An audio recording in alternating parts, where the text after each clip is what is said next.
네, 안녕하세요. 사피라이브. 제가 이 얘기를 할 때마다 작가님이 웃으셔가지고. 퇴근길 지식 줍기 사피라이브 시작하겠습니다. 오늘은 특별히 김결 교수님이 나오셨는데 왜 나오셨습니까?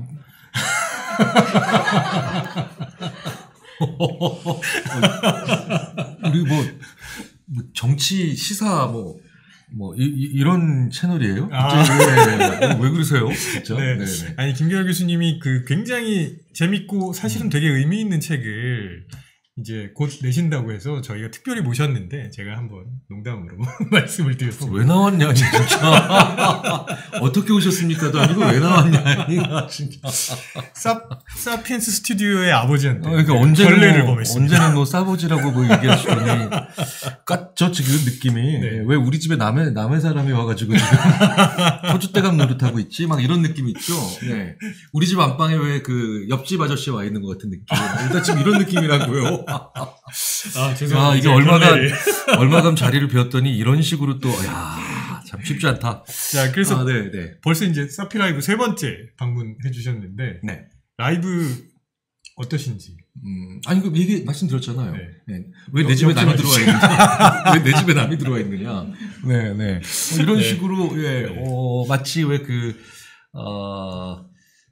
정복 사업을 위해서 로마 제국의 뭐 황제나 아니면 뭐 이런 사람들이 유럽에 나가 있는데 갑자기 돌아와 보니까 딴 놈이야. 죄송합니다. 딴 놈이라는 취소고요. 새롭고요. 보니까 댓글에 김규열 교수님 팬이 굉장히 많으시더라고요. 익히 알고 있었지만. 그래서 자주 나와 주십사 하는 분들이 많으시니까 바쁘시겠지만 종종 시간 내주시면 좋겠습니다. 그리고 여기 김밥이 맛있어요. 여기 김밥, 뭐였죠? 마녀김밥이었나? 그러니까 마약김밥 뭐 이런 거는 이제 마약이라는 표현을 너무 친숙하게 만드니까 안 좋은 표현이죠. 마녀김밥은 괜찮죠. 맛있더라고요, 저도. 마녀김밥. 그리고 뭐 이런 거 얘기해도 되죠. 그렇죠. 마녀김밥 맛있더라. PPL 여기 들어오네. 근데 앉자마자 우리 다 먹었잖아요. 그러니까. 곧 기대하겠습니다. 보통은 제가 김밥 먹으면 이게 주거든요, 자기 거, 김 교수님이. 근데 이제 안 주더라고요. 그래서. 요즘, 제가 옛날에는 대부분의 다른 연구자들처럼 주로 논문을 더 많이 썼는데. 한 몇 년 전에 저희 대학의 연구처에 계신 한 분이 연구처장님이 논문보다 책을 더 많이 쓰는 것 같다고. 봤더니 그 해 논문 편수랑 책 편수가 똑같아요. 그래서 사실은 어떻게 하느냐에 따라 다르지만 논문은 조금 왜 테크니컬하게 좀 다작이 가능하잖아요. 근데 책은 그게 불가능한데. 그렇죠.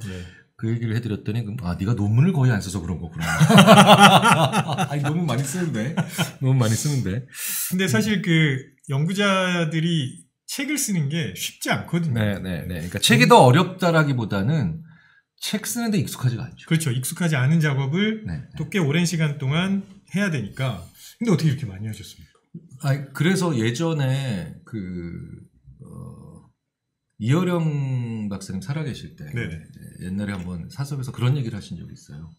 교수들은 책 쓸 만한 그런 지속성 가지기 힘들어서 틈틈이 칼럼을 써야 된다.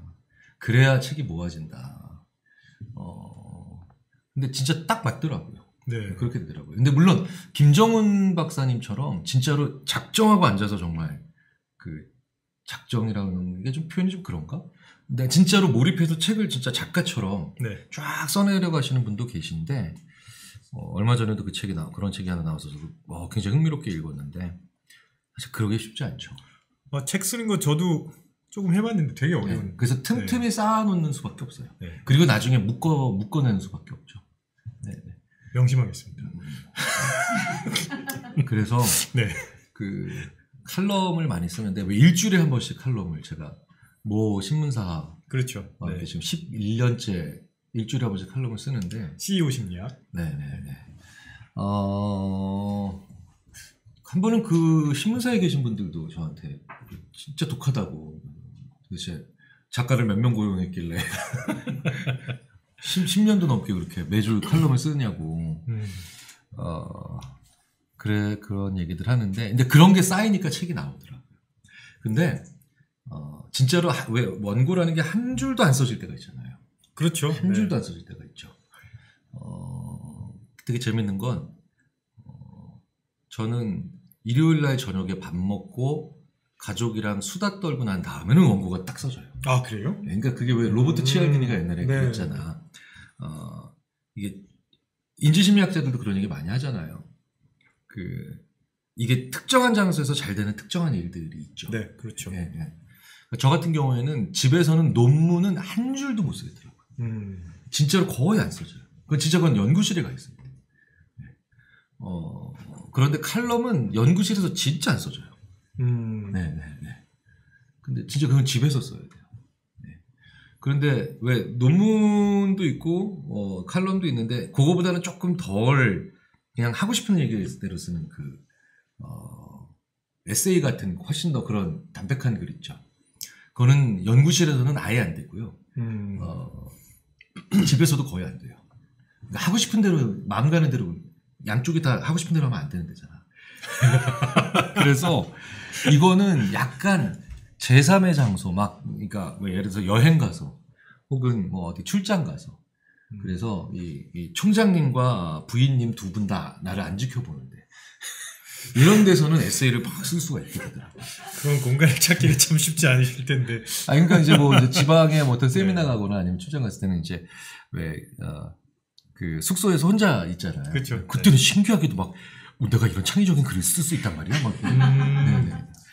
그러면 이제 출판사랑 계약을 하시면 바로 출장을 하실 때 그런 일들이. 그러니까 출판사에서 그런 류의 책을 쓰라고 하신다면 저는 에세이 한 번도 안 써봤거든요. 써보셨어요? 에세이. 네. 에세이는 특히 그렇다. 네. 써보신 적 없잖아요. 없죠. 네. 다른 책도 못 쓰는데 에세이를 쓰겠습니까? 왜 그 있잖아. 네. 번역을 또 잘하시잖아. 번역을. 번역은 남이 쓴 책이라. 네. 번역 되게 꼼꼼히 잘해요. 네. 그러니까 왜 모르겠어요. 이미지가 어떤지 모르겠는데 저는 되게 알았어 하고 막 이러고 이제 약간 허술하잖아요. 근데 진짜 꼼꼼하거든요. 그렇습니다. 제가 좀 그렇고요. 모르네? 김규 교수님이 되게 꼼꼼한 사람인 걸 모르네. 네, 네. 확인해 보겠습니다. 네. 오늘 뭘 확인해 보요? 자기 얘기도 제가 아는 전 세계 심리학자 중에 제일 꼼꼼해요. 1등인가요? 네.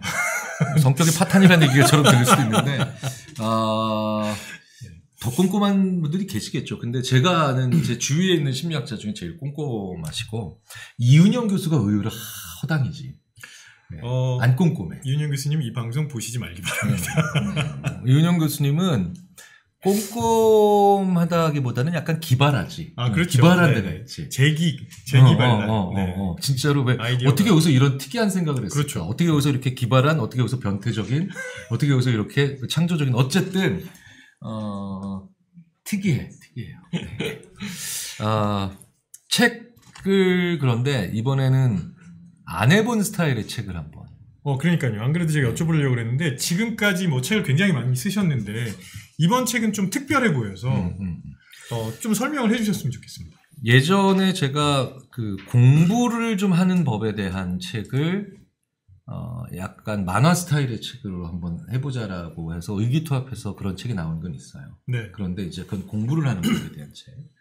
그 책 하면서 좀 취미가 붙었는지 어떤 출판 제작자 한 분께서 사파가 많이 들어가고 우리 어린이들이 정말 잘 이해할 수 있는 인지심리학 책을 한번 써보면 같이 해보면 어떻겠느냐라고 했는데 거기서 제가 네? 번겁결에 승낙을 아니 너무 흠칫 신나서 너무 신나서 뭐냐면 제가 1년에 출판을 좀 해보지 않겠냐고 같이 제의가 제가 아무리 옛날에 사전에도 얘기한 적 있잖아요. 진짜 1년에 100곳에서 보내세요. 네. 막 다 하면 진짜 100군데가 되는 경우도 있는데 기분 나빠지면 하고 좀 더 들어주세요. 저 괜찮습니다. 네, 네. 근데 이제 대부분 제가 뭐 일정상 엄두도 안 나고, 그 다음에, 또 비슷한 책이 또 있기 때문에, 너무 감사하지만 제가 그 책을 지금 당장 하기는 어려울 것 같습니다. 이런 얘기를 많이 하거든요. 근데 그걸 익히 알고 계셨던 차에, 이거는 또 게다가 안 해본 거라서, 어떻게 했느냐라고 했는데 제가 진짜 1초도 망설이지 않고 네 좋아요 딱 했더니 그 출판사의 기획 의도를 전달하신 분이 저랑 오랫동안 같이 일해온 작가님이에요. 같이 일해온 작가님이고 네. 박소영 작가님이라고 제가 되게 좋아합니다. 이분이 제 글을 독자들이 읽을 수 있는 글로 다듬어 주시는 역할들을 중간중간에 정말 잘 해주셔가지고 제가 한 번은 이런 분이 에디팅 해주고 글을 잘 많이 다듬어 주시고 이래가지고 같이 작업하기가 너무 좋았다. 사실 우리가 원래 처음에 내놓는 원고들이 좀 투박할 수밖에 없잖아요, 연구자들이. 근데 이게 그냥 이 문장을 그냥 이렇게 한번 같이 다듬으면 어떨까요? 같이 이제 상의를 하는데 해서 고치는데 글이 너무 좋아. 그러니까 김경일 교수님의 머릿속에 있는 생각들을 쏙쏙 빼가지고 독자들이 이해하기 쉽게 만들어준다는 얘기잖아요. 그게 그렇게 간단하게 요약이 되면 내가 늘 그러잖아요. 제가 제일 싫어하는 유형의 사람 중에 하나가 저는 5분을 얘기했는데 그 얘기가 결국 이 얘기 아니냐라고 하면서 10초에 딱 요약을 해버리면 장황한 나는 뭐가 되는 거예요. 제가 약간 어렸을 때부터 너 왜 이렇게 장황하게 얘기하냐고 그런 얘기를 부모님한테 많이 그 꾸지람을 들어서 내가 거기에 약간 컴플렉스 있단 말이야. 죄송합니다. 저도 먹고 살려다 보니까 참 요약 잘해. 근데 마침 그때 제가 어렸을 때, 네. 제가 어렸을 때 역사에 제가 아는 역사적 상식의 거의 절반 이상을 알게 되는 아주 정말 신나는 사건이 하나 있었는데 지금 돌아가셨지만 신동우 화백께서 정말 유명한 분이시죠. 네, 신동우 화백께서 네. 한국의 역사 금성사 원색판 네, 총 10권 네, 삼국의 발전 고려사회의 실현 타이틀도 안 까먹어요. 그다음에 하여튼 외침의 극복 외침의 극복은 이제 외란과 호란 때 그렇죠. 그거거든요. 1부터 10까지. 제가 어렸을 때 그 만화책을 붙들고 살았어요. 그래서 지금도 웬만한 역사적인 사건들에 대해서 다 그러니까 이후에 지금 나중에 보게 돼요. 예. 문구도 안 까먹어요. 그러니까 안시성 전투에 어떻게 돼 있었냐면 야사에만 양만춘이라고 전해져 있어. 이렇게 돼 있거든요. 근데 제가 그때 어렸을 때 엄마 야사가 뭐예요? 몰라? 그 야사 정사가 아닌 야사. 네. 근데 양만춘 장군이 그렇게 멋지게 그려져 있거든 거기에서. 만화가 사실은 멋져 보였죠. 왜냐면 어렸을 때 우리가 보통 국사를 언제 처음 배우냐면 이제 중학교 고등학교 때 역사책으로 거의 이제 사진 몇 장, 흑백 사진 몇 장 있고 텍스트로 배우잖아요. 근데 저는 그때 전에 역사 공부를 너무 잘했던 거예요. 네, 그래서 근데 제가 그 책이 1부터 10까지 제가 거의 이제 늘 소장해야지 어린 시절부터 늘 끼고 있었는데 제가 군대 간 사이에 저희 집에 이사를 가면서 그때 참 독특했다. 군대에 있는데 집에 이사를 갔더니 휴가를 나왔는데 집이 없어졌어. 이사도 아니고 재건축. 집이 없어진 거야. 집터가. 그때는 왜 군대에서 삐삐도 소지가 금지돼 있으니까 훈련 받고 이제 인관할 때 그래가지고 순간적으로 드디어 날 버리고 가셨나. 라고 했는데 이제 이사를 재건축을 하고 집을 헐고 이제 개인주택이니까 헐고 이제 건물을 올려야 되겠다 그래서 잠시 가지고 딴 데 가 계셨었는데 그때 저희 아버지가 이걸 버리신 거예요. 한국의 역사 신동우 화백님의 금성사. 그러니까요. 근데 제가 그 책이 너무 그리워서 올해 초에 그거를 찾아다니다가 10권을 다 모았어. 다시요? 네, 다 모았어요. 물론 그 책은 누가 라면 받침대로 썼기 때문에 이렇게 검게 그린 것도 있고 그리고 그걸로 모기를 그렇게 많이 때려잡으셨는지 외침의 극복에서는 모기의 극복이야 거의 막 진짜 다 떼어내고 막 이랬는데 그 책을 제가 10권을 다 다시 물론 제 책은 이제 사라졌지만 누군가가 갖고 있었던 그 책 10권을 제가 다 모아서 다시 막 보면서 맞아 그때 그랬지 막 이러면서 보던 차에 그 연락이 오셨으니 제가 바로 그냥 네 했다니까요. 그냥 그 네라운 하는 대답을 하는 시점에 바로 제 옆에 그게 쌓여 있었어요. 이게 그러니까 어렸을 때 보셨던 책이지만 성인이 돼서도 앞으로 계속 평생 보고 싶을 정도로 지금도 그래서 1년에 한두 번씩 봐요. 1년이 아니라 지금도 그래서 볼 것 같아요. 왜냐면 그 책은 올해 이제 다시 제 품 안에 들어왔지만 벌써 2번 봤어요. 2번 봤거든요. 근데 이제 그렇잖아. 어렸을 때는 그림 있는 부분만 보잖아. 그렇죠. 근데 이제는 그 뒤에 있는 왜 한 20페이지짜리 흑백 사진과 교과서처럼 되어 있는 그 부분도 이제 보게 되고, 물론 거기에는 지금의 역사, 지금 이제 다시 또 보강된 역사적 사실과는 좀 거의 대부분 일치하지만 요때는 맞죠. 요렇게 또 잘못 얘기하고 있었네. 부족하게 얘기하고 있었네. 이때는 이게 안 밝혀졌었구나. 막 이런 것들 있죠. 이런 것들도 문득 뭐 많지는 않지만 한두 가지 발견하는 재미도 있는데요. 어렸을 때 무언가를 우리가 알게 된다라고 하는 게 그만큼 성인이 돼서 그걸 계속 그대로 지식을 그대로 가져가는 게 아니라 무언가를 더 그 분야에서 받아들일 수 있도록 하게 만드는 되게 좋은 그 일종의 이제 뭐라 그럴까요? 플랫폼? 네네. 아니면 기초 소양이 됐는데 굉장히 많은 분들이 심리학, 특히 요즘 이제 또 저희가 하는 그 인지심리학, 네. 사실 굉장히 많은 분들이 관심을 많이 보여주고 계신데 그렇게 어렵다고 하시잖아요. 그런 얘기 너무 많이 듣습니다, 사실. 네.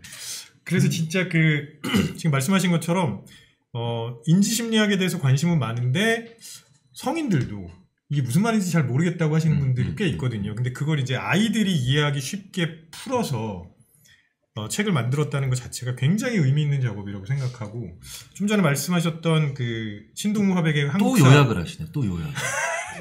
아니 지금 잠시 좀 들어보십시오.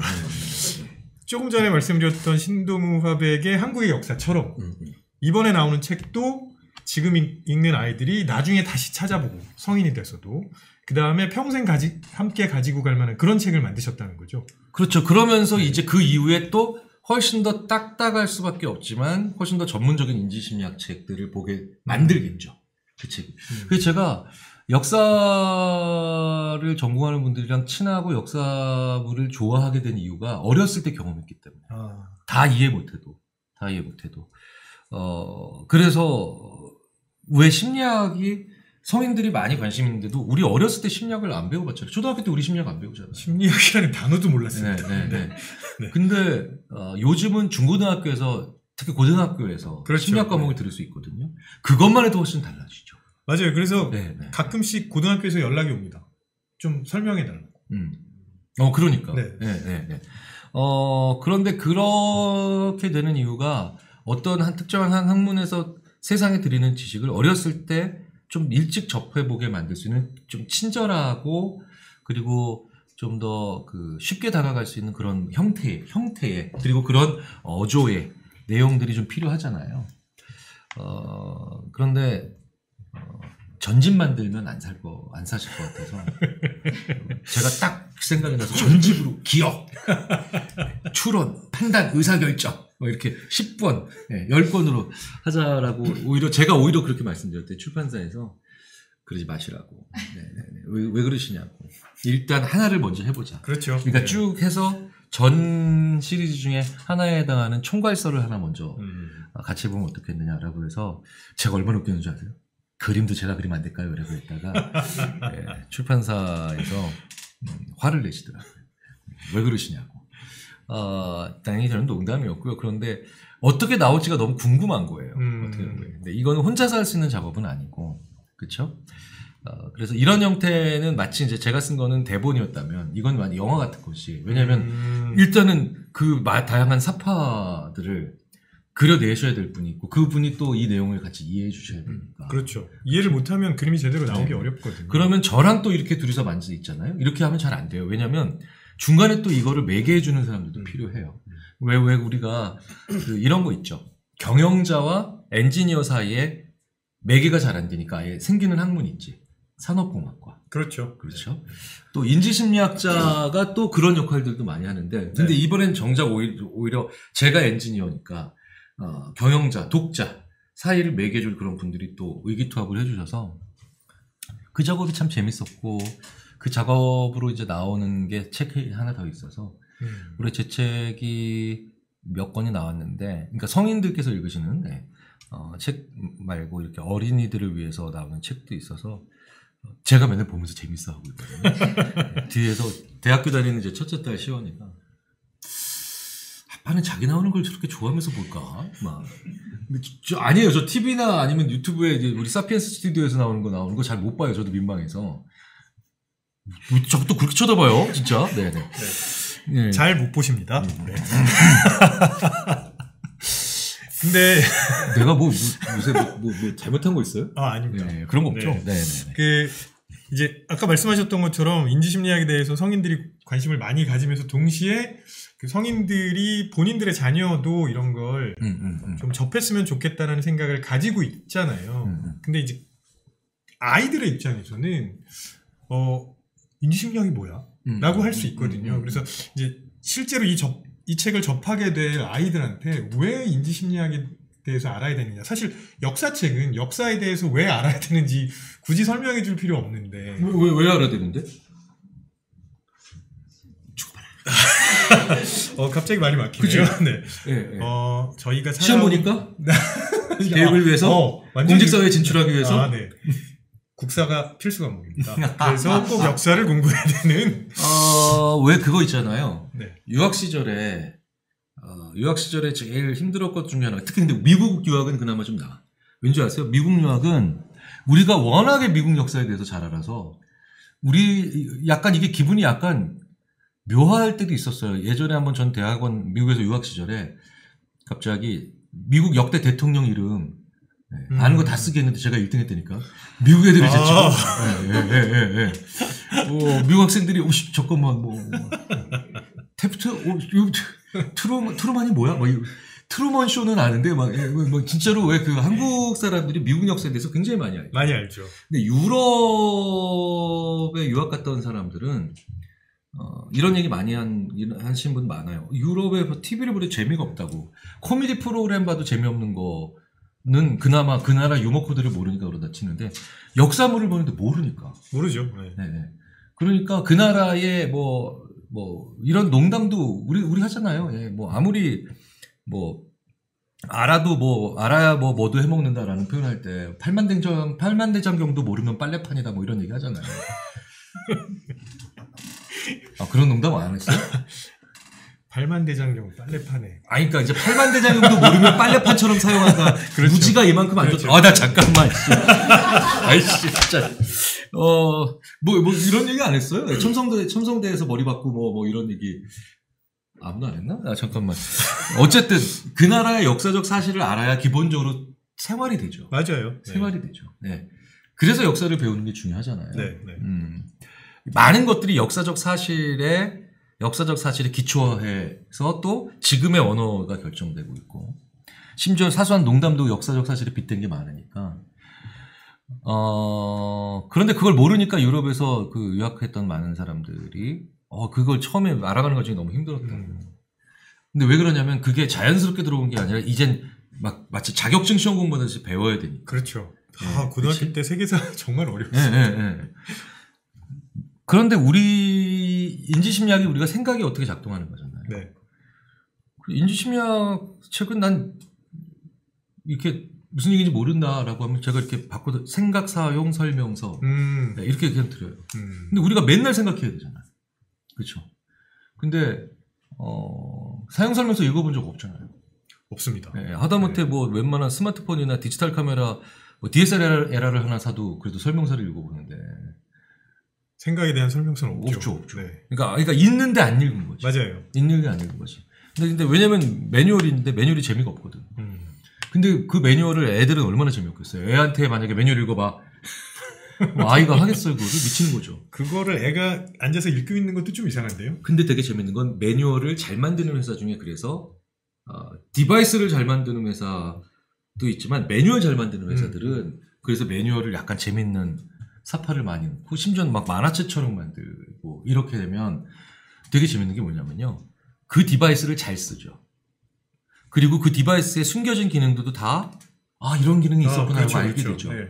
되게 재밌는 건 자동차 팔 때 돼서야 그 중고차 딜러분께서 그거 있느냐고 라고 하면 네 그게 뭐예요 라고 했는데 몇 년생 무슨 모델은 그게 있다고 해가지고 팔기 전날 그 기능이 있는 걸 알게 되는 사람도 꽤 많거든요. 저도 좀 그렇습니다. 그런 경우 있죠. 네. 그러니까 이게 우리 인생으로 치자면 우리 생각에 이런 되게 독특하고 재미있는 기능들과 특징들과 이런 요소들이 있는데 그거를 나이 들어서 알게 되는 건 너무 속상하지.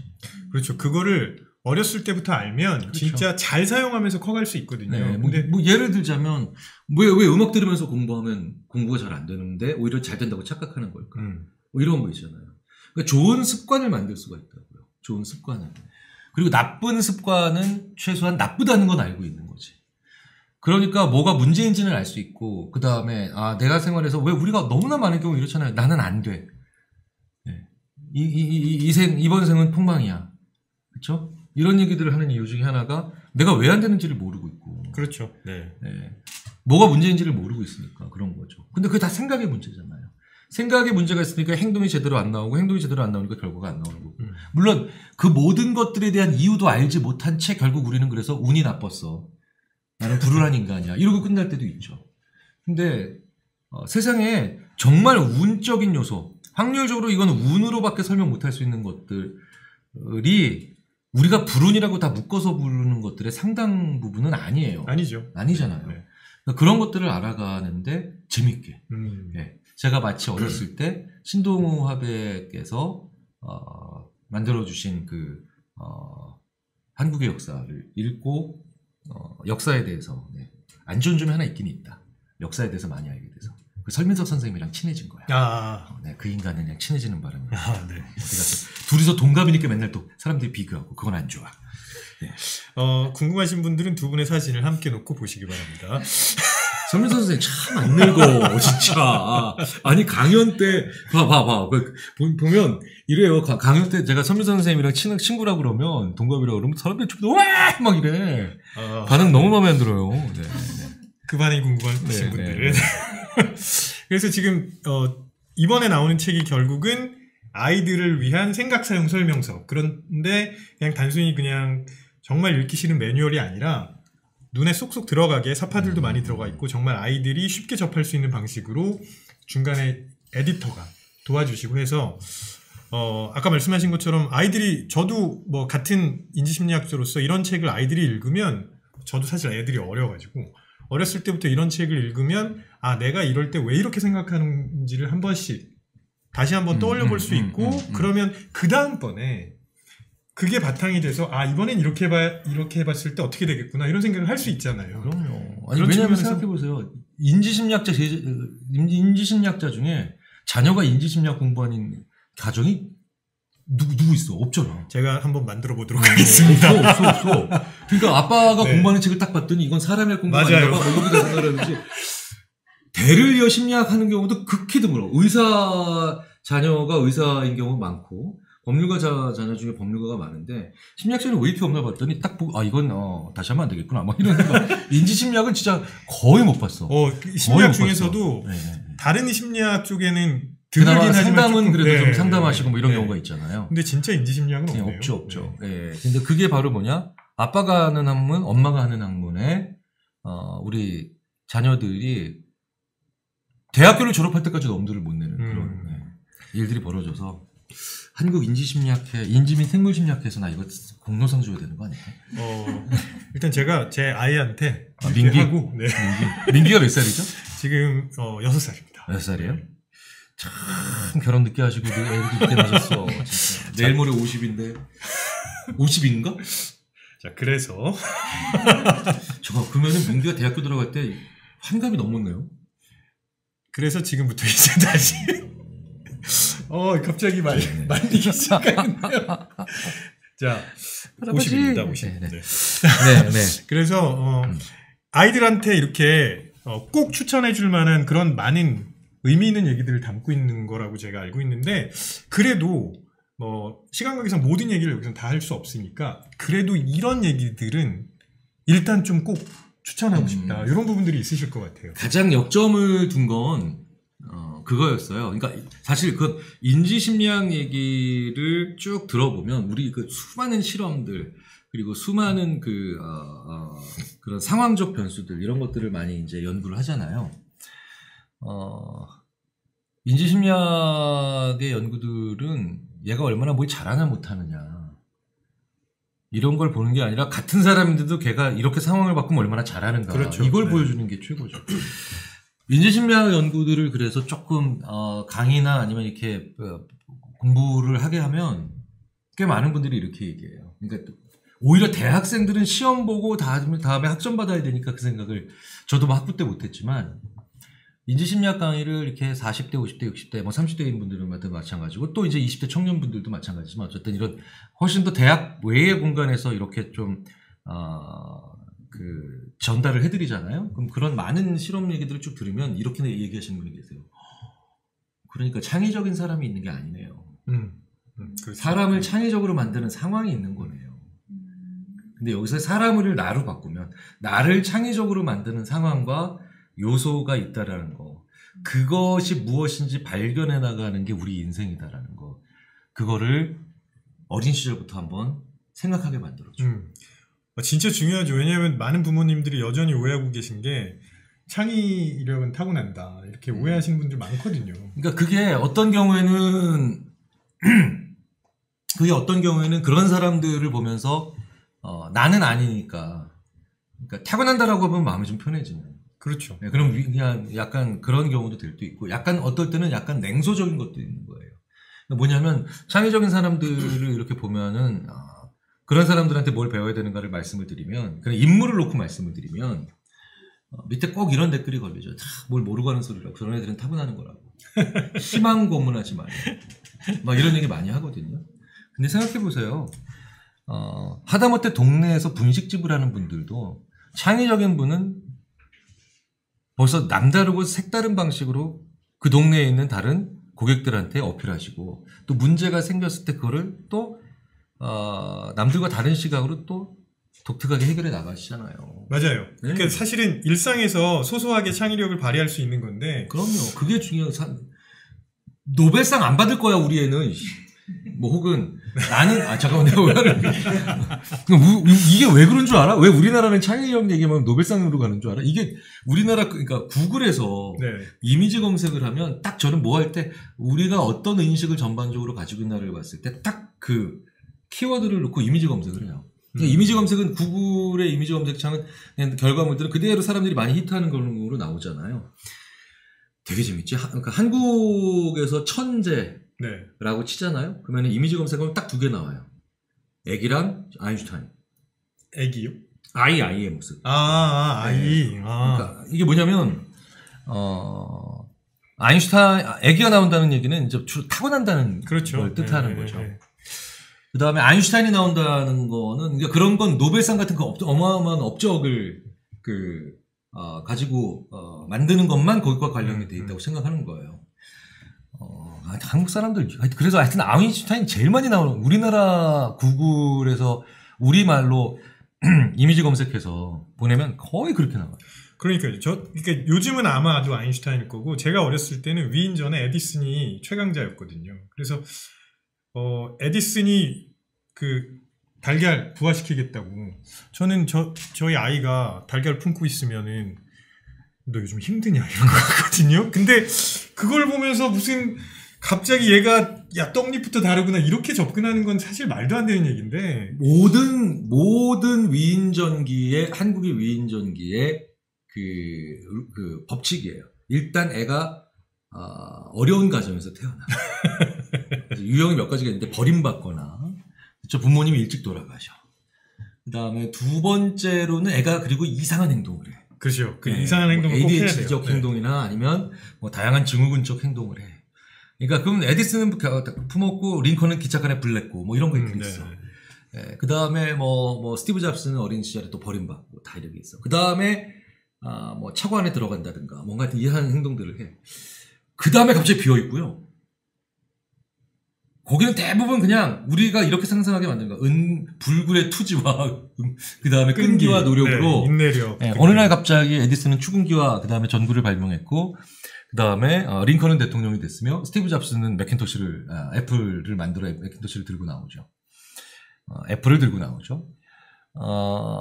그러니까 사람들은 도대체 이 사람들이 어떤 과정을 거쳐서 그런 데까지 갔나? 오로지 정신력, 불굴, 투지, 어마어마한 노력 다 필요한 거죠. 근데 요는 그걸 다 가지고도 실패한 사람들이 얼마나 많아요. 그렇죠. 네. 그렇죠. 그러니까 운이라고 얘기하는 거거나 타고났다라고 생각하는 것밖에 없는 결론이 그렇게 갈 수밖에 없죠. 되게 재밌는 건 유럽에서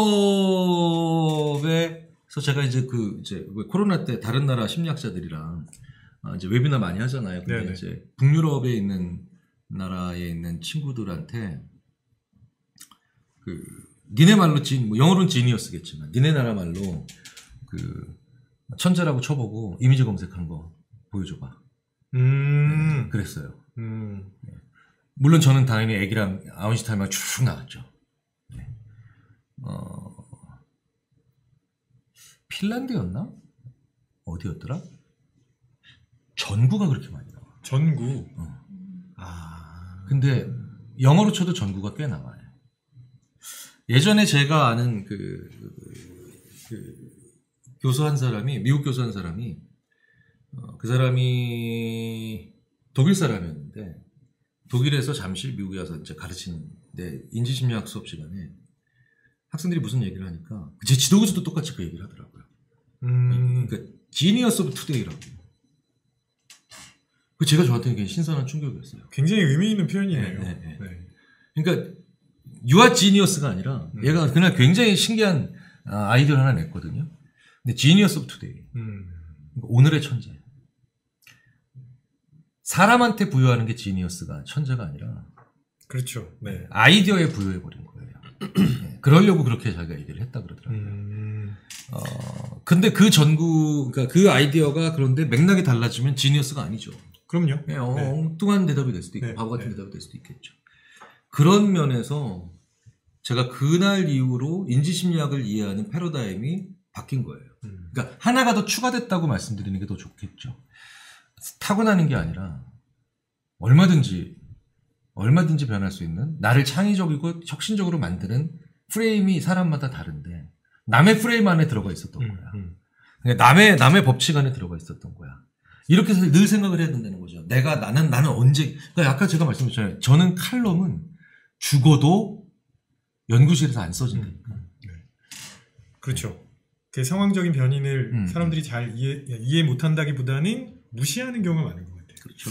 그러니까 그렇게 섬세하고 주위에 민감하게 반응하는 게 우리 인간이지. 다른 동물들에게는 그런 특징이 잘 안 보인다고요. 그러니까 왜 뭐냐면, 마이클 토마셀로라고 하는 인지심리학자가, 이런 얘기를 한 적이 있거든요. 환경이 바뀌어도 언어가 안 바뀐다고, 다른 동물들은.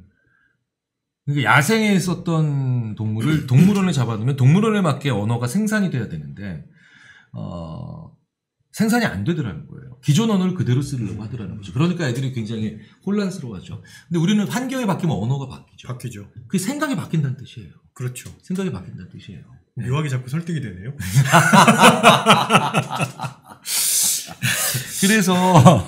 그래서 그런 생각을 조금 저는 약간 이런 것도 담았어요. 부모님도 뭐 읽니? 이러면서 인지심리학 책이요. 라고 하는 거 뭔데? 라고 하면서 부모님도 같이 보시게. 그러니까 제가 마치 성인이 돼도 한국의 역사를 같이 다시 보는 것처럼 부모님도 같이 보시면 어떨까 싶은 마음도 같이 담은 거예요. 사실 그때 한국의 역사를 제 부모님도 같이 보셨어요. 네. 그러면 그러니까 지금 딱 드는 생각이 뭐냐면 보통 이제 부모님들 중에 야 너는 창의력은 아니야. 그러니까 무조건 열심히만 해. 이렇게 말씀하시는 분들도 있거든요. 근데 있어요. 그거 사실 네, 그러니까 사실은 그 아이들도 상황 설정만 잘 해주면 매일매일 한두 개씩의 창의적인 생각들을 해낼 수 있다는 거. 이 책을 읽으면서 그런 생각을 할 수 있다면 굉장히 의미 있는 부분이 아닐까 싶습니다. 너는 창의력은 없고 그 다음에 그런 건 필요하지도 않으며 그렇기 때문에 그냥 이거 열심히 공부해서 자격증 따서 그냥 이렇게 살아가는 게 제일 좋을 거야. 물론 그 자격증에 해당하는 직업을 가진 분들도 다 세상에 필요한 분들이지만 자기 자녀에게 그런 식의 얘기하는 건 굉장한 폭력적인 거죠. 그렇죠. 굉장한 폭력인데 여기서 그 부모님에게 더 무서운 말이 하나 있어요. 그럴 경우에는 그 자식이 부모를 벗어나야 그것도 확실하게 의절하면서 벗어나야 아이가 창의적으로 변하겠죠. 그게 대표적인 게 일론 머스크예요. 아, 그렇군요. 일론 머스크의 아버지가 똑같이 그렇게 얘기했는데 아예 아버지가 없는 다른 나라로 도망가야 사람이 오히려 발전하는 거죠. 네네. 그래서 그러니까 아버지를 벗어나야 창의적이라고 되는 게 아니라 그런 식의 언어를 하는 아버지라면 오히려 그 정도로 많이 벗어나야 사람이 창조적으로 변한다. 라고 하는 거 부모님으로서 한번 생각해 볼 문제입니다. 그러니까 라이브 보시는 분들 의절하라는 게 아니고요. 네. 부모님이 바뀌셔야 된다는 겁니다. 오해하시지 말고. 아니 그냥 넘어갈 수 있는 얘기를 왜 굳이 한마디를 더 하죠? 그러니까 그렇게 하니까 더 이상하잖아. 묘하게 왜 그래요 요새 진짜. 네. 자 그래서 핵심은 부모님과 아이들이 함께 읽으면 훨씬 더 좋은 책이라는 그런 말씀. 그런 요약은 괜찮았어요. 네. 나이스. 네. 네. 그래서 이제 워낙 부모님들이 창의력 이런 걸 궁금해 하시니까 그런 부분도 굉장히 그 의미가 있을 것 같은데 그거 말고 일반적인 생각의 측면에서 또 혹시 소개해 주시고 싶은 중요한 얘기가 있다면 습관 같은 거. 그러니까 왜 사람이 위대한 결과를 만든 사람들이 다 좋은 습관 그렇죠. 네. 통해서 조금씩 매일 쌓여가는 거잖아요. 근데 이 인지심리학은 나쁜 습관이라는 게 뭔지를 확실히 보여주는 거죠. 제가 아까 서두에서 잠깐 말씀드렸지만 예를 들어서 멀티태스킹하면 진짜 안 되거든요. 안 되죠. 절대 안 됩니다. 네. 근데 지금도 수많은 아이들이 음악 들으면서 공부하고 있어요. 지금 사피라이브 보고 계시는 분들은 이것만 보세요. 딴 거 하시면 안 됩니다. 멀티태스킹 하면은 다른 게 안 들어와요. 그러니까 멀티태스킹을 하면 얘랑 이 A와 B 두 가지를 멀티태스킹을 하면 어느 효과가 어떻게 떨어지냐면은 10분의 1로 떨어지는 거예요. 2분의 1, 2분의 1이 아닌 거예요. 절대 아니에요. 거의 10분의 1, 10분의 1. 그러니까 양쪽 다 폭망하는 거죠. 그렇죠. 양쪽 다 폭망하는 사실. 거죠. 네. 특히 뇌를 써야 되는 일이라면 더더욱 그렇거든요. 그러니까 예를 들어서 제가 한번 실제로 이를 악물고 멀티태스킹을 한번 해보려고 어저께 한번 그러니까 왜 다른 채널 말씀드려서 죄송하지만 3프로TV에서 어떤 분이 은퇴 자금 얼마까지 필요한가 어그로성이라고 그러지 요즘 은퇴 자금 요것만 요 정도만 있으면 충분하다. 보니까 내용은 아무것도 기억이 안 나는데 택도 없다. 뭐 이거만 이 얘기만 계속 들렸어요. 얼마가 있어도 택도 없다고요? 예. 결국 얘기는 되게 철학적으로 자기 삶에 얼마 철학적 규정 내가 하는 얘기를 그대로 하셨더만. 그러니까 근데 제가 농담으로 그러니까 어쨌든 그걸 한번 멀티태스킹 오랜만에 해봐야지라고 해서 제가 진짜 온 정신을 집중하면서 그 내용, 그 유튜브에 있는 내용과 그 다음에 그걸 들으면서 제가 그냥 이메일에 답장을 했어요. 이메일에 답장을. 혹시 이메일 답장 이상하게 하신 거 아니죠? 그랬더니 근데 대신 알죠. 그러니까 발송 버튼만 누르지 말고. 그렇죠. 근데 눌렀어. 누르셨어요? 습관이 돼 있어. 그렇죠. 그렇게 되죠. 그래서 혹시 그럴까봐 그 이메일의 수신인을 오해가 생겨도 풀 수 있는 사람으로 아주 가까운 사람이 있지. 저희가 신강현 교수라고 산업조직심리학학부. 근데 그분한테 그저께 이제 그러면서 3프로TV에 있는 내용을 쭉 하면서 이메일에 답장을 써서 그 이메일은요 그냥 다음 학기에 우리 신규 과목 혹은 과목 개설할 때 언제까지 무슨 과목 개설하고 뭐 이런 거 그다음에 이제 각자 이제 연구실에서 필요한 비품 같은 거 이랬는데 진짜로 이메일이 저도 근데 모르게 습관 버튼 누르고 난 다음에 야 이게 이렇게 아무리 해도 안 되는구나. 더 웃긴 건 3프로TV에서 하는 내용 아무것도 기억 안 나는데 근데 거기다 뭐라 써놓은 줄 알아요? 그 신강현 교수님한테 나오는 내용에 궁금합니다. 택도 없다. 다음 학기에 우리가 구입해야 될 비품은요. 딱 해놓고 택도 없다.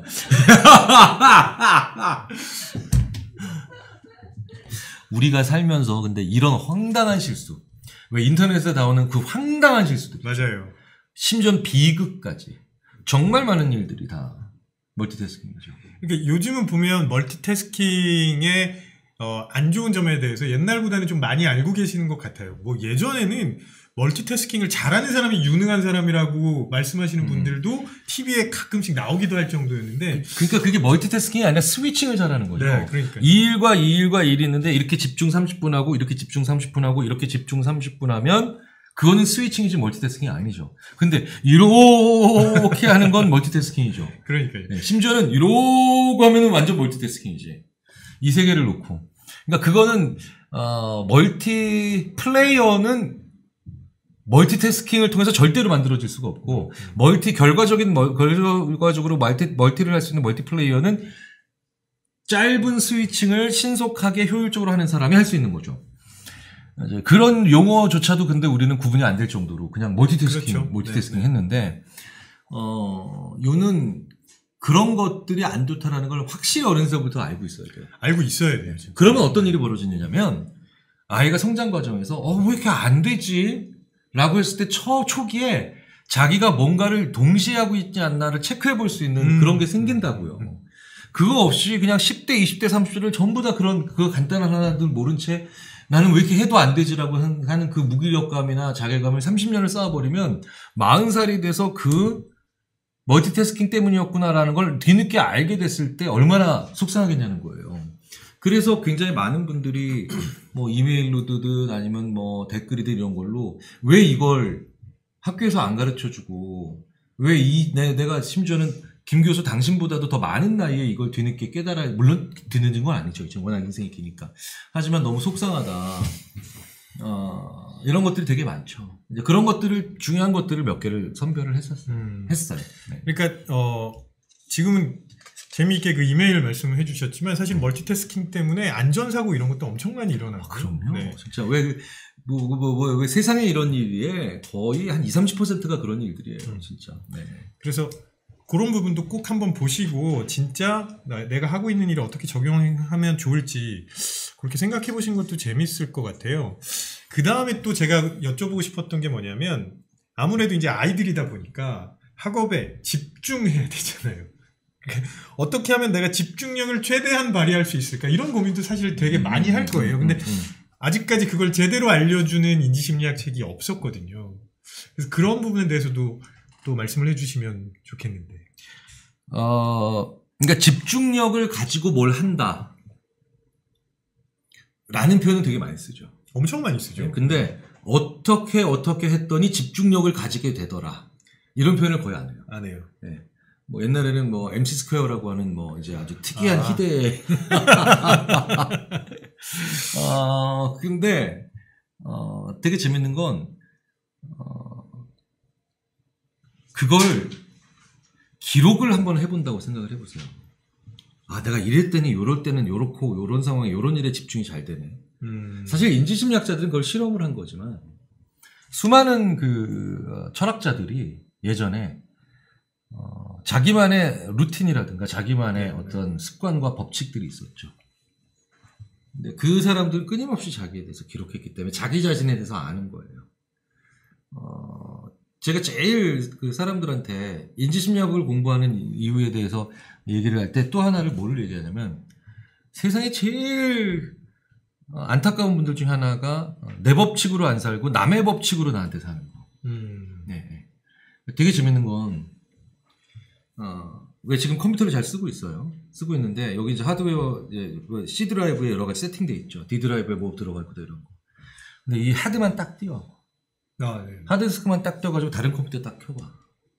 그럼 안 돌아가죠. 안 돌아가죠. 그런 짓인 거예요. 그러니까 이 소위 말해서 나는 어떨 때 뭐가 되고 어떨 때 이런 게 잘 되고 이런 것들에 대한 거 훨씬 더 정교한 시스템인데 막 저기 칩셋 세팅이랑도 안 맞아 떨어지고 뭐 다른 여러 가지 하드웨어의 그런 물리적인 어떤 연결 지점이 이미 소프트웨어적으로 그 오퍼레이팅 시스템과 전혀 맞지 않기 때문에 엉망진창이 되죠. 그렇죠? 차라리 그렇게 하느니 처음부터 그냥 중요한 파일만 백업받고 그냥 처음부터 세팅 다시 해서 그 컴퓨터 쓰는 게 훨씬 낫지. 그렇죠. 괜히 그냥 툭 해가지고 다시 새로운 하드웨어에 껴버리면은 그 컴퓨터를 쓰는 2-3년 내내 세팅 바꾸는 거, 충돌 일어나는 것 때문에 골치 아프다고요. 인지심리학의 궁극적인 그 공부해야 되는 이유 중에 하나가 이런 예들을 통해서 어린 시절부터 그러니까 나는 그러니까 그렇다면 나는. 그치. 여기선 이 케이스에서는 이렇게 일어나는데 나는 어떻게 하면 집중력을 가지는 거지? 나는 찬물 샤워하고 난 다음에 집중력을 가져야 되는 건가? 나는 좀 걷고 난 다음에 집중력이 더 생기는 건가? 이런 거에 대한 생각을 많이 가질 수가 있죠. 하지만 기본 원칙이라는 건 몇 개 있어요. 무엇을 하기 전에 뇌가 집중을 할 것이다라고 생각을 해야 되죠. 아, 네네네. 네. 내가 준비를 해줘야 되니까. 그렇죠. 그렇지 않으면. 네. 그러면 기본적인 원칙은 그거예요. 내가 지금부터 여기서 이제 이 컴퓨터로 이렇게 이제 작업을 해야 돼요. 그러면 이 컴퓨터에다가 하는 게 집중이라고 생각하죠. 그렇죠? 근데 제일 더 중요한 건 이 컴퓨터가 사라져야 돼. 이렇게 절로 가야 돼. 버려. 이것도 좀 잘 봐주십시오. 그러니까 여기다가 집중을 하려면 이 마이크가 없어져야 되는 거예요. 그렇죠. 네. 그러니까 치우는 거예요. 근데 이렇게 물리적으로 치워야 되는 사람도 있고요. 생각을 비워서 치우는 것처럼 효과가 일어나야 되는 사람도 있고요. 오히려 몸을 약간 해야 그렇게 치우는 효과가 일어나는 사람들도 있어요. 그리고 그것도 온도도 사람마다 다른 거고요. 그렇죠. 네. 조명도 사람마다 다른 겁니다. 네. 그러니까 세상에는 일반적으로 적용이 되는 모든 사람들한테 보편적으로 적용이 될 수 있는 법칙이라는 게 있고 그 원리 안에서 나한테는 강력하게 작용하는 특수 법칙들이라는 게 있어요. 특정 법칙. 이걸 왜 우리는 논문에서 이러잖아. general, universal 네. 이런 표현을 쓰고 우리 영어로 논문 쓸 때는 여긴 specific, 아주 특정적이다라는 걸 쓰잖아요. 되게 재밌는 건 일반 법칙을 특정 법칙처럼 쓰는 사람들. 이게 대부분의 우리고요. 더 웃긴 건 자기의 특정 법칙을 일반 법칙화하는 사람들이 또 있어요. 예, 이런 사람들이 보면 이제 우리한테 맨날 이렇게 빅마우스들, 입이 큰 사람들, 막 권력자들, 아니면 뭔가 되게 대단히 자기의 법칙을 세상의 법칙인 것처럼 얘기하는 모든 종류의 뭐 꼰대 같은 사람들, 이런 사람들도 있죠. 일반 법칙을 알려드리는 거죠. 근데 그 가운데서도 그 일반 법칙이 더 잘 굴러가게 만들거나 더 증폭되게 만들 수 있는 당신만의 특정 법칙들이 있다. 그거에 대한 실마리를 드리는데 그것이 아주 잘 부합되는 그 분야가 바로 집중력이라는 하는 분야예요. 네. 그런 점들을 책에서 일부 써놨죠. 특히 이제 이건 제가 보기에는 부모님이 이 파트는 조금 더 주의 깊게 보셔야 될 것 같은 게 보통 부모님들이 우리 아이는 너무 산만해요.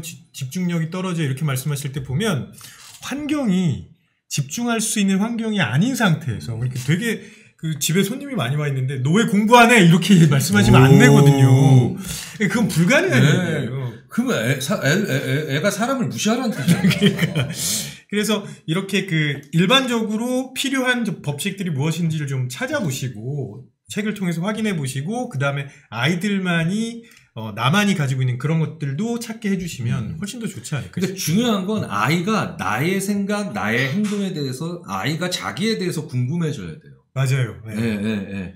그러니까 이게 뭐 그런 거 있잖아요. 그러면 심지어 그 궁금증이 잘 또 해결이 되고 또 지식 정보, 그러니까 자기 자신에 대한 정보가 쌓이면 그 다음부터 어떤 좋은 일이 벌어지는지 아세요? 실패해도 내가 이런 거 왜 실패했지? 라고 하면서 실패해도 뭐 건지는 게 있구나. 그냥 그저 낙담하고 포기하는 게 아니라 이번에 이런 실패를 내가 왜 했지? 라고 하면서 이것도 하나의 기회가 될 수 있을 거라고 생각하는 그런 아주 정말 좋은 선순환 구조가 그려져요. 네. 그러니까 그런 과정에서 지금 쭉 말씀하신 것들을 아이들이 해보면서 본인이 생각한 일종의 발자취를 확인해 본다는 얘기죠. 그렇죠. 네. 근데 복귀하는 자를 누가 이기겠어요? 그러니까요. 조은영 구단께서도 그러셨잖아요. 복귀를 진짜 심지어는 쉽게 이긴 바둑도 복귀하는 사람만이 구단된다. 뭐 그런 취지의 말씀을 하실 정도였는데 이런 인지심리학에 관련된 공부를 해야 되는 이유 중에 저도 근데 그것도 들어서 그러니까 다른 분들이 얘기해줘서 안 거예요. 그러니까 우리는 전공자니까 오히려 그런 생각을 많이 못했는데 예전부터 꽤 많은 분들이 얼마 전에도 바로 며칠 전에도 한 기업에 임원한 분이 참 인지심리학은 뭐 그렇게 맛깔스럽거나 아주 뭐 화려한 맛도 없는 학문인데 인지심리학 공부를 한번 해보게 되니까 제 인생에서 그게 일에서였던 인간관계에 있어서였던 복귀를 자꾸 하게 되더라. 그러니까 결국은 과거의 삶 속에서 나의 성공과 실패 다양한 그 일들에서 앞으로의 또 미래의 상당 부분도 보이게 되는데 이 복귀를 하게 도와주는 그게 그래서 그렇게 됐던 거였구나. 예전에는 복귀할 수 있는 근거조차 없었으니까. 네. 그런 얘기들을 해줘서 참 그런 거 뿌듯했었어요. 네. 네, 지금 말씀하신 거는 저는 뭐 또 다른 의미로 다가오기도 하는데 결국은 이게 사용 설명서가 없으니까 어떻게 해야 되는지 모르고 그래서 내가 어떻게 했는지를 모르면 복귀가 아예 불가능하고 뭐 이렇게 되는 거겠죠. 그래서 아이들의 입장에서는 이런 것들을 설명서를 한번 보고 내가 이렇게 생각했구나. 그럼 다시 복귀하기도 훨씬 쉬워지지 않을까라는 생각이 드네요. 그렇죠. 와, 우리나라 구글에서 네. 천재 치니까 다 봐. 아인슈타인이랑 애기 뜨죠. 하나가 더 떴어. 누구예요? 슬램덩크. 강백호구나. 얘가 입에 달고 살잖아. 물론 난 천재니까. 죄송해요. 이렇게 산만해. 이렇게 제가 산만해요. 산만한 게 네. 책을 읽어보시면 아시겠지만 그냥 일반적으로 산만하다라고 뭉뚱그려서 얘기할 수 있는 거는 아닐 겁니다. 그러니까 그것도 좀 주의 깊게 사용해야 될 단어 중에 하나거든요. 산만한 게 꼭 나쁜 것도 아니고 네, 그런 부분도 확인해 보시면 좋겠고. 자, 그래서 이제 지금 어찌 보면 부모님이 궁금해 하시는 것들, 그 다음에 아이들이 진짜 좀 해봤으면 좋겠는 것들 이렇게 쭉 얘기를 해봤는데 또 다르게 보면 장기적으로 아이들이 이 설명서를 통해서 어떻게 성장해 나갔으면 좋겠는지도 말씀을 해주셨거든요. 근데 그 과정에서는 앞에서 우리가 잠깐 얘기했던 창의력이 다시 한번 중요하게 등장할 수밖에 없을 것 같아요. 그러니까 창의력은 아까 말씀하신 것처럼 상황적인 변인이 굉장히 중요한데 그렇다면 바꾸어 말해서 이걸 발현할 수 있게 하려면 창의력을 이렇게 밖으로 나오게 할 수 있게 하려면 또 어떻게 해야 될까라는 부분도 궁금해 하실 것 같거든요. 그런데 이제 창의적인 것이 밖으로 나온다라는 것이 일단은 뭐 여러 가지 뭐 아주 자유분방한 뭐 분위기도 있을 수 있고 뭐 아니면 오히려 뭐 코너에 몰린 결핍으로 인해서 만들어질 수도 있고 뭐 여러 가지들이 가능하죠. 근데 창의적인 것이 나오게 하려면 창의적이지 않은 것도 같이 나오게 만들어줄 수 있는 것이 제일 중요해요. 그러니까 창의력은 이렇게 관역을 정조준해서 딱 하고 나간다라고 생각하면 우리가 양궁하는 거랑 되게 비슷하죠. 근데 굳이 양궁을 비교하면 텐이 나오는 게 창의력 같은 건 이런 겁니다. 한 40발을 한 번에 팍 다 썼어. 확 다 던져버렸어. 그럼 거기 중에 창의적인 게 있는 거죠. 그렇죠. 예, 텐이 맞는 게. 그러니까 창의적인 게 하나 나올 때는, 그러니까 이게 뭐예요? 이런 집에선 절대로 창의적인 사람 나올 수 없다. 한마디만 해달라고 하면 제가 이렇게, 그런 집에서는, 이런 말 하는 집에서는 절대로 창의적인 자 나올 수 없다. 라는 걸 한마디로 표현해 주신다면 어떤 집인가요? 제가 이렇게 얘기한 적이 있어요. 쓸데없는 얘기 하지 마요. 갑자기 어렸을 때 많이 들었던 기억이. 쓸데없는 얘기 하지 말라고. 네. 이 말만 하지 마세요. 네. 생각해보세요. 창의적인 것, 결과적으로 정말 혁신적인 것이라고 결국 역사적으로 판단된 일도 대부분 쓸데없는 것들이었거든요. 그러니까 아이가 특히 쓸데없는 말, 쓸모없는 말 많이 해야 될 시기예요. 이건 쓸데없는 얘기고 이건 쓸모 있는 얘기고라고 생각하고 말하는 게 더 웃기잖아요, 사실은. 그러니까 이게 어렸을 때는 특히나 쓰잘데기 없는 얘기를 그러니까 부모님한테서는 절대 하면 안 되니까 주로 누구랑 하냐면 친구들이랑 하게 되죠. 그렇죠? 친구들이랑 하게 되는데 친구들이랑 정말 쓸데없는 얘기 많이 하잖아요. 우리 어렸을 때 보면 얼마나 황당한 얘기도 많이 했어요. 사실은 지금도 많이 하고 있습니다. 근데 되게 재밌는 건 그 중에서도 누군가는 진짜 쓸데없는 인간이 될 수도 있죠. 그쵸? 심지어 못된 인간은 나쁜 인간이 될 수도 있겠죠. 네. 그쵸? 그러면은 도대체 누가 그렇게 끊임없이 쓸데없는 얘기들을 친구들이랑 많이 하는데, 정말 창의력이 좋은 사람이 돼서, 그 다음에 세상에 진짜 일론 머스크나 스티브 잡스처럼 우리나라에 또 수많은 그런 사람들처럼 바꾸는 것까지는 아니더라도 좀 세상에서 정말 요긴하고 필요한 인재로 자리를 매김하느냐 아니면 정말 쓸데없는 인간이 되느냐를 뭘로 가르냐. 똑같이 쓸데없는 말을 하는데, 그쵸? 그 쓸데없는 말을 누가 하느냐가 다른 거죠. 누가 하느냐. 그쵸? 그러니까, 소위 말해서, 좋은 사람과 쓸데없는 말을 많이 해야 되는데, 나쁜 애들과 쓸데없는 말을 많이 한다는 거예요. 근데 되게 재밌는 건 부모가 쓸데없는 얘기를 하지 말라고 많이 하면 애는 점점 나쁜 쪽으로 가서 나쁜 애들과 그렇죠. 쓸데없는 애를 많이 하게 되고요. 그렇죠? 부모가 그런 말을 하지 않고 아이들이 그런 말을 희덕대면서 할 수 있는 그 사이에 매개하는 게 장난이에요. 부모가 자녀랑 장난치잖아요. 그럼 아이들은 거기서 키워진 그 정교한 장난 능력으로 서로에게 따뜻하고 좋은 친구들과 만나서 장난치면서 그래요. 나쁜 애들은요, 굉장히 우리가 볼 때 장난이 아닌데 지들끼리 장난이라고 하는 이상한. 그렇죠, 그렇죠. 네. 근데 이 착하고 좋은 사람들이 하는 쓸데없는 짓에는 유쾌하게 하는 장난들이 있어요.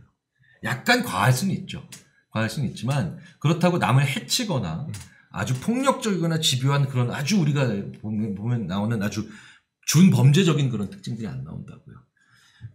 부모가 자녀랑 유쾌하게 장난쳐야 돼요. 유쾌하게. 저도 제 아이가 쓸데없는 말을 하면 못 참거든요.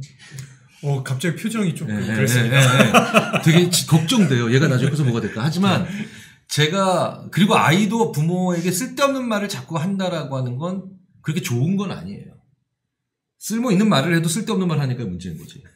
아이는 분명히 친구들과 쓸데없는 얘기들을 많이 해야 되는데 부모와 자녀 사이에서 장난을 유쾌하게 치잖아요. 아이는 반드시 좋은 아이예요. 좋은 친구들. 그게 진짜 굉장히 중요하면서도 어려운 얘기인 것 같아요. 그러니까 부모님들은 어쩔 수 없이 자꾸 성과 위주로 생각하게 되고, 그러니까 아까 말씀하셨던 것처럼 40개의 활을 쐈는데 40개가 다 텐에 갔으면 좋겠다는 생각을 하시는 거잖아요. 근데 그건 사실 불가능한 얘기고, 그래서 쓸데없는 얘기라고 하실 때는 얘가 그냥 지금 하는 것만 그냥 좀 계속 정말 열심히 맨날 하시는 말씀 열심히 하고 노력만 했으면 좋겠다 이렇게 하시는데 그렇게 해서 성공하기 어렵지 않나요? 그렇죠. 네. 제가 그래서 제일 걱정하는 것 중에 하나가 어떤 그 사명감 있는 어떤 선생님이나 아니면 굉장히 진지한 부모님이 이 책 사주시고 이 책 가지고 또 시험 볼까 봐 걱정이에요. 네. 이게 약간 장난치고 재미있게 하려고 하는 이건데 이걸 가지고도 여전히 또 시험. 실제로 제가 있었던 거예요. 아까가 신동호화백의 한국의 역사 있죠. 그 책이 너무 아이들한테 인기가 좋으니까 실제로 저희 동네에 있던 어떤 아저씨죠. 그 아저씨도 그걸 저희 동네 그 친구한테 사줬던 거예요. 동네에서 골목에서 놀기 시작하는 아이였죠. 같이 놀았던 아이죠. 근데 그 책을 시험 보더라고요. 아이고. 네. 그러니까 재미없는 걸 게임처럼 만들어야 된다라고 제가 늘 얘기하는데 그분은 실제로 재미있을 수도 있는 걸 재미없게 만드는 놀라운 능력을 가지고 계시면서 혹시라도 이 책을 구입해 주시면 정말 감사한데 이런 책은요 그냥 가지고 노는 책이지 계속해서 오랫동안 이 책 내용에 대해서 뭘 느꼈니? 독후감? 네. 이런 것 좀 안 했어요. 독후감 안 됩니다. 네. 독후감 안 되고요. 네. 그냥 책 보시면서 예를 들어서 부모님이랑 아이들이랑 같이 보신다면 아빠나 엄마가 나는 그거 읽고 이렇게 해봤는데 너는 어떻게 해봤어? 이런 식으로 대화를 좀 많이 나눠보시면 좀 이렇게 좀 너무 덜 진지하게 좀 했으면 좋겠어요. 네, 진지하게 하시면 안 됩니다. 제가 좀 진지했네요. 민기 불쌍해서 어떡하냐. 민기야, 아빠가 이 정도가 된 것도 다 아저씨 때문이야. 그러니까 이전엔 더 심했었어, 민기야. 저는 아이를 딱 앉혀놓고 자, 지금부터 책을 읽어보자. 농담이고요. 그래서 진짜 좀 농담 아닙니다. 장난스럽게라는 말이 정말 굉장히 중요한 말이에요. 왜냐하면 이걸 얼마나 편하고 재미있고 그리고 같이 함께 할 수 있느냐를 의미하는 것 같거든요. 네. 그래서 그렇게 진짜 해보셨으면 좋겠네요. 그러니까 그렇게 딱딱한 인지심리학을 그런 방식으로도 받아들이고 싶은 모든 분들이 그냥 읽어주셨으면 좋겠다. 한번 좀 관심 가졌으면 좋겠다는 생각을 합니다. 이제 책이 제가 알기로는 다음 주쯤 나오는 걸로 알고 있는데, 그러면 일단 저희가 말씀을 나누면서 아이들과 부모님들이 꼭 한번 읽어보셨으면 좋겠다 이런 얘기를 했지만 또 아이들과 부모님 말고도 이런 분들도 꼭 한번 읽어보셨으면 좋겠다 저는 다른 심리학자들이 좀 많이 읽으셨습니다. 다른 심리학? 일단 제가 먼저 읽도록 하겠습니다. 네. 저는 다. 왜냐면 우리가 우리의 지식을 너무 뭐랄까 재미없게 받아들이는 그렇죠. 제가 대학 때 그 강의 듣던 거 생각해 보면은 예전에 왜 이런 사파가 많이 들어가고 심지어 거의 만화 같은 물리학, 만화 같은 수학 있잖아요. 그런 식이 나왔을 때 그렇게 물리학과 수학과 교수님들이 많이 읽어보시면서 그랬었군 막 이러면서 재밌어 하셨다고 하면서 얘기를 하셨는데 제가 뭐 이제 주제 넘는 얘기지만 이거는 어린이용이 아닙니다. 어린이들도 편하게 읽을 수 있는 책인 거죠. 근데 제가 늘 말씀드리잖아요. 어린아이도 알아들을 수 있는 말로 표현할 수 있는 게 진짜 제대로 된 지혜이다. 그렇죠. 라고 얘기를 드려서 뭐 감히 말씀드리지만 저는 오히려 같이 구성하면서 읽어보면서 제가 심지어는 저자인 저도 재밌게 느낀 점들이 많았던 책이었어요. 근데 그냥 뭐 제가 느끼기엔 이런 것 같아요. 그러니까 전문가가 전달하고 싶은 지식을 그 매개하는 에디터가 또 이렇게 바꿔주기 그렇죠. 때문에 그러니까 그걸 바꾸면서 제가 더 다시 또 인사이트 그거를 이제 얻는 거예요. 일반인들이 인지심리학을 이렇게 접한다는 거를 전공자들이 한번 확인해 볼 수 있는 기회가 될 수도 있겠네요. 네. 그래서 저부터 일단 읽어보고 그 얘기였어요. 네. 그 작가님은 사회 초년생도 많이 읽었으면 좋겠다고 말씀을 하시는데 왜냐하면 이제 본격적으로 내 생각 사용 설명서가 필요하신 분들. 네, 맞아요. 저는 특히 되게 재밌는 게 신입사원 연수 때 신지심리학 강의 해드리면 그냥 반응이 뭐 요 정도였다면 같은 내용을 6개월 후에 제가 강의를 입사 6개월 차에 분한테 강의를 해드리면 훨씬 더 뜨거워요 반응이. 네. 그러니까 신입사원 연수 받으실 때는 신념 그래 나도 해낼 수 있다는 그냥 포부 뭐 이런 것들이 주로 더 센데 6개월만 해도 벌써 엄청 삶에서 큰 변화들이나 어려움들이나 아니면 그것들이 많잖아요. 느끼는 점들이. 네.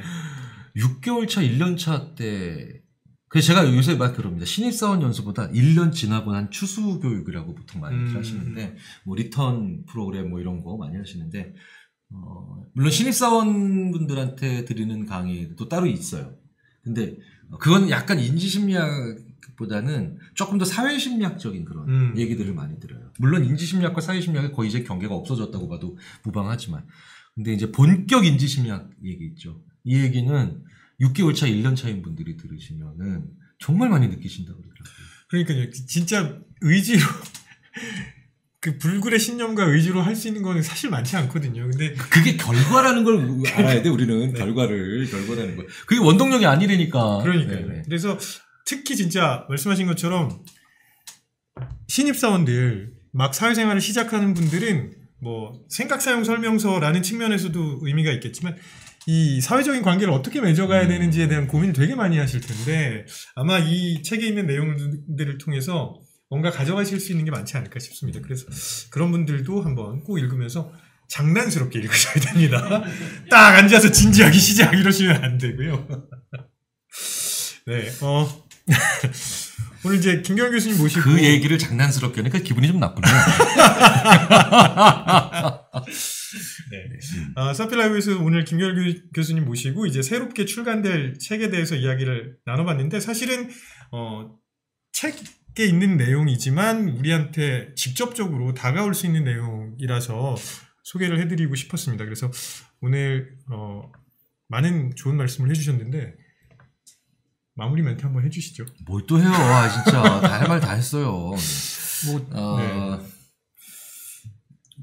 공약 이런 거 한번 하실까요? 아니, 이거 10만 권 이상 팔리고 100만 권 이상 팔리면 그러니까, 이런 거요? 네. 좋은 곳에 쓰겠습니다. 공부 더 열심히 해야죠. 우리가 할 일이 뭐 그거밖에 더 있어요? 공부 더 열심히 하는 수밖에 없죠. 공부 더 열심히 하겠습니다. 네. 공부는 진지하게, 책은 장난스럽게 읽어주시면 아니, 그러니까 이제 이런 책은 난 장난스럽게 쓰지 않았다니까. 네, 오늘 정말 바쁘신 와중에도 불구하고 요런 거 옛날 멘트라고 박지윤 캐스터가 그랬었는데. 야, 정말 바쁘신 가운데도 무슨 주례사를 합니까, 지금? 네. 우리 빨리 저기 족발 먹으러 갑시다. 네. 족발 사준다 그랬잖아요. 제가요? 알겠습니다. 네. 사피라이브. 네. 오늘 족발 사준다 그랬어요, 진짜. 바로 족발 사드리도록 하겠습니다. 네. 임결 교수님과 함께 새로운 책 내용에 대해서 사피라이브 함께 했고요. 그리고 제가 아까 소개를 안 해드린 것 같은데 댓글 많이 남겨주시면은 또 좋은 댓글 남겨주신 분들 선정해가지고 커피 쿠폰 책 보내드리니까 많이 남겨주셨으면 좋겠습니다. 네. 그러면 또 좋은 기회에 김경일 교수님 다시 한번 모시기를 기대하면서 이것도 옛날 멘트네요. 야, 정말 식사하기 이루 말할 수가 없다 진짜. 야. 어떻게 이렇게 옛날 멘트만 잘 알고 계시는지. 가시죠 족발집. 네. 사피라이브 여기서 마치겠습니다. 고맙습니다.